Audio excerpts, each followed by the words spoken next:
বাতি কুপি লণ্ঠন এগুলো তো ছিলই আলো। তো তাহলে অন্ধকার যুগ বলে কেন? অন্ধকার হলো ইনসানিয়াতের অন্ধকার, অর্থাৎ গুনাহ এবং পাপ এইভাবে জওয়ান বুড়া নারী পুরুষ ঘরে বাইরে একাকী প্রকাশ্যে সবার মাঝে খোলামেলা হয়ে গেছে যে সবাই মিলে একসাথে মদ খাইতেছে, সবাই মিলে যে যাকে পাচ্ছে তার সাথে জিনা করছে, নারী যাকে মন চায় তার সাথে শুইতেছে, পুরুষ যার সাথে মন চায় তার সাথে শুইতেছে। নাউজুবিল্লাহ, এত নিকৃষ্ট মানুষ হয়েছিল। কিতাবে আছে যে তখন বাবার মৃত্যুর পরে ওই ছেলেটা বাবার একাধিক স্ত্রীর মধ্যে ছেলে যেই মার ঘরে জন্ম নিছে ওই মা ব্যতীত বাবার বাকি স্ত্রীদের সাথে সে স্বামী স্ত্রীর মেলামেশা করত। তাইলে অসভ্য কি পরিমাণ ছিল! অথচ এটাকে তারা কোনো আয়েব মনে করতেছিল না, আয়েব মনে করতেছিল না। আপন ভাই বোন জিনা ব্যভিচার করত, এটাকে তারা আয়েব মনে করতেছিল না। তৎকালীন সময়ে একটা মতবাদ ছিল যে আগুন যেখানেই থাকুক সবার, পানি যেখানেই থাকুক সবার, নারী যেখানেই থাকুক সবার। খোদার কসম এটা মতবাদ ছিল, এই তিন জিনিস সবার। তাইলে এর জন্য বলে জাহিলিয়া, মানে মানুষের ভিতরে ন্যূনতম মনুষ্যত্ব, ভদ্রতা, জ্ঞান, আখলাক কিছুই ছিল না। এজন্য ভাইয়া আবারও বলি, আমি সব সময় বলি যে কোনো সার্টিফিকেটে মানুষ হয় না, আখলাকে মানুষ, চরিত্রে মানুষ। এজন্য বাংলা বই, অঙ্ক বই, ইংরেজি বই, পদার্থ জীববিজ্ঞান, রসায়ন বিজ্ঞান দিয়ে মানুষ হয় না, উপার্জন শিখা যায়, উপার্জন শিখা হয়। এজন্য ওই বইগুলোর কোনো বইতে, কোনো ক্লাসের কোনো বাংলা বইয়ে, অঙ্ক বইয়ে, ইংরেজি বই, পদার্থ জীববিজ্ঞান, রসায়ন বিজ্ঞান কোনো বইতে এ কথা লেখা নাই যে এই বইটি মানুষ গড়ে তোলার জন্য রচিত হয়েছে। না না, পদার্থ শিখাবার জন্য, এটা জীববিজ্ঞান শিখানোর জন্য, এটা গণিত শিখানোর জন্য, এটা সাহিত্য শিখানোর জন্য, এটা ইংরেজি শিখানোর জন্য, মানুষ গড়ার জন্য, ইনসান বানানোর জন্য আল্লাহ তাআলা দাবি করছেন এই কোরআন আমি নাজিল করলাম মানুষ বানাবার জন্য। সাফ হিসাব, সোজা হিসাব। অতএব কোরআন যার জীবনে নাই, কোরআনুল কারীম যে দেখে দেখেও পড়তে পারে না, কোরআন থেকে যে তার জীবনের জন্য কিছু গ্রহণ করে নাই, ও মানুষ হইতে পারে না। উপার্জনকারী প্রাণী হইতে পারে, ইকোনমিক্যাল অ্যানিম্যাল, অর্থনৈতিক প্রাণী, অর্থাৎ সে কিছু উপার্জন করতে জানে, কোনো না কোনো পেশায় সে কি করে, রোজগার করে, খালাস। কিন্তু ইনসান এটাকে বলে না, ইনসান এটাকে বলে না। ইনসান আখলাককে বলে, চরিত্র গুণে মানুষ হয়, টাকার গুণে না। কত টাকা বেতন? 1 লাখ টাকা। হ্যাঁ, তে মানুষের মতো মানুষ হয়েছে। কেমন হয়েছে 1 লাখ টাকা? 1 লাখ টাকা কারো ইনকাম হইলে সে যদি মানুষ হয়, তো তাইলে যার ইনকাম 10 লাখ টাকা সে তো মহামানুষ, সে তো মহামানব, বোঝে না? সে তো আতির ওমান। তাহলে ওই যে দেখেন, ওই বেয়াদব দেখেন, এই যে দেখছেন ওই বেয়াদব আবার হাসে নিজে নিজে। হ্যাঁ, না না কিছু বলেন, আমি বলবো, আমি বুঝাইলাম আর দেখাই আর কি মাঝে মধ্যে। এই যে বললাম যে প্রতিবন্ধী, কোনো শব্দে কাজ করে না, ব্রেনে কাজ করে না, আমি তো এটাই বুঝাইতে চাই, এটাই তো দেখাইলাম।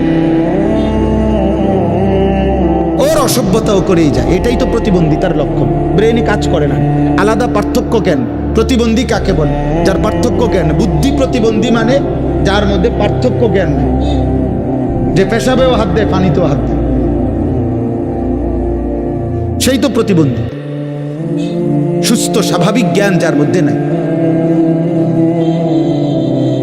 আজ শুধুমাত্র দোস্ত এই পরিমাণ কিশোর নৌজওয়ান, তোমরা মুসলমানের সন্তান, তোমরা সর্বোচ্চ 20 কিলোমিটার থেকে আসছো, নয়তো 30 কিলোমিটার জায়গার ছেলে।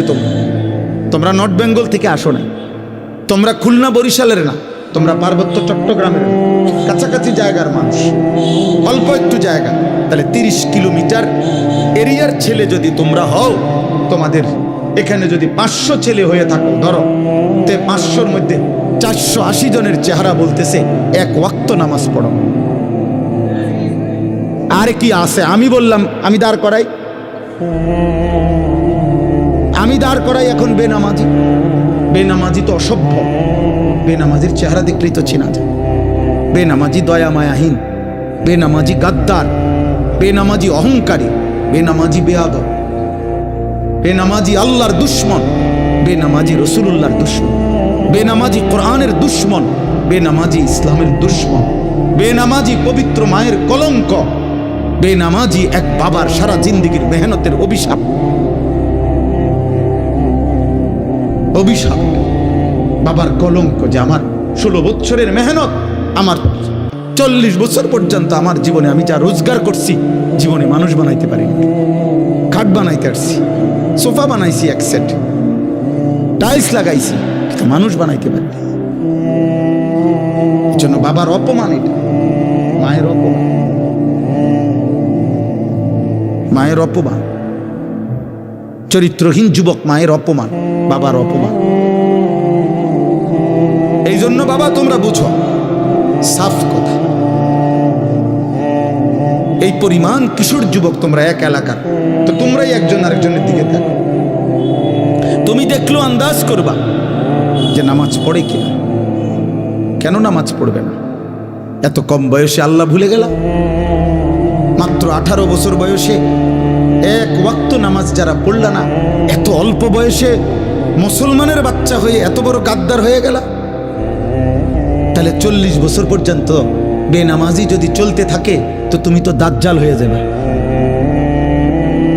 হ্যাঁ, ওই মাত্র 16 বছরে এত বড় গাদ্দার, চিন্তা করেন, বলেন ভাই, বিষয়টা নিয়ে ভাবেন। 18 বছর বয়স্ক ছেলে আপনি যদি তার কলজা খুলে দেখেন, তো নারী এক রাইতে দেখে লাইছে হাজার, এক সপ্তাহে উলঙ্গ ছবি দেখে ফেলছে হাজার হাজার, সারা রাত। আহা, জানোয়ার যদি এত কম বয়সে যদি এত উলঙ্গ ছবি দেখে ফেলে, তো এরপরে বিবাহিত বয়সে নারীর কোনো মজাই তো পাবে না। ও তো যা দেখার দেখেই ফেলছে। এই হাইওয়ান তো আর বিয়ে করবে কি? আর ও স্বামী স্ত্রীর বন্ধন তার দরকার কি তখন? এই জন্য ঘরকে ঘর, এলাকাকে এলাকা করো কি। স্বামীও তৃপ্ত না, স্ত্রীও তৃপ্ত। বেডিরও হিসাব হইল না, আমার হিসাবে আমি আরো ভালো বেড়াই ফাইলাম। বেডার হিসাব হইল না, রে আমি ঠকছি রে, আমি তো আরো কি রে, আমি আজীবন ভর মোবাইলে কি দেখলাম, আমি এটা কি ফাইলাম। এত বালা বালা বেডি তো আমি মোবাইলেই দেখি। হ্যাঁ হ্যাঁ, হাইসো, আমি হাইসো। আর কোনোদিন সুখ মিলবে না, আর কোনোদিন সুখ মিলবে না। জীবনের এই অতৃপ্তি, খোদার কসম, সবচেয়ে বড় অতৃপ্তি। স্ত্রী নিয়ে যে সন্দিহান, স্বামী নিয়ে যে সন্দিহান, যে মহিলা সন্দেহ করে, টেনশনে থাকে, আমার স্বামী মনে 2 নম্বর। স্বামী যেখানে টেনশনে থাকে, স্ত্রী মনে 2 নম্বর। খোদার কসম, ওই ঘর, ওই সংসার জাহান্নামের টুকরা। ওইখানে পৃথিবীর সমস্ত বালাখানা, পৃথিবীর সমস্ত নাজ ও নিয়ামত যদি দেওয়া হয়, স্বামী স্ত্রীর এই অবিশ্বাস, এটা পৃথিবীতে আর কোনোদিন ওই ঘরে সুখ আনে না, সুখ আনে না। এটা তোমরা, আমি বললাম বাবা, আমার কথা মনে রাখো। তোমরা পদে পদে তোমরা যারা এই বেহায়াপনা করছো, এর মাসুল খোদার কসম, নাফরমান ছেলে, তোর বাপের মাসুল তোর বাপে দিবে না, তোকে দিতে হবে। আমি বলে গেলাম, আমার নাম মনে রাখো, তোমাকে দিতে হবে। বললাম, তোমাদের এই চরিত্রহীনতা, তোমাদের এই দিবানিশি মোবাইলের আসক্তি আর নারী ছবি, এই অশ্লীল জিনা ব্যভিচার নিয়ে পড়ে আছো। মদ জুয়ায় আসক্ত হয়ে নারী ছবি, জিনা ব্যভিচার, নাটক, সিনেমা, বন্ধুদের আড্ডা, ঘন্টার পর ঘন্টা, 24 ঘন্টা। এমন শত শত মুসলমানের ছেলে, তাগড়া জওয়ান কিশোর, যার শরীর, দেহ, মন সব সুস্থ, অথচ এ বলতে পারবে না গত 24 ঘন্টায় সে কি করছে, নিজের জন্য কি করেছে, এই দেশের জন্য কি করেছে, আগামীর আখিরাতের জন্য কি করেছে, কিছুই জানে, কিছুই জানে। 8 ঘন্টা পার হয়ে গেছে, জিজ্ঞাসা করেন যে বাবা কি করছো, সর্বোচ্চ খবর পাবেন যে কিছু বুট খাইছে, বাদাম খাইছে, মোবাইল টিপছে, বন্ধুদের সাথে আড্ডা দিছে, একজনের লাথি দিছে, আরেকজনের শার্ট টাইনা ধরছে, আরেকজনের জুতা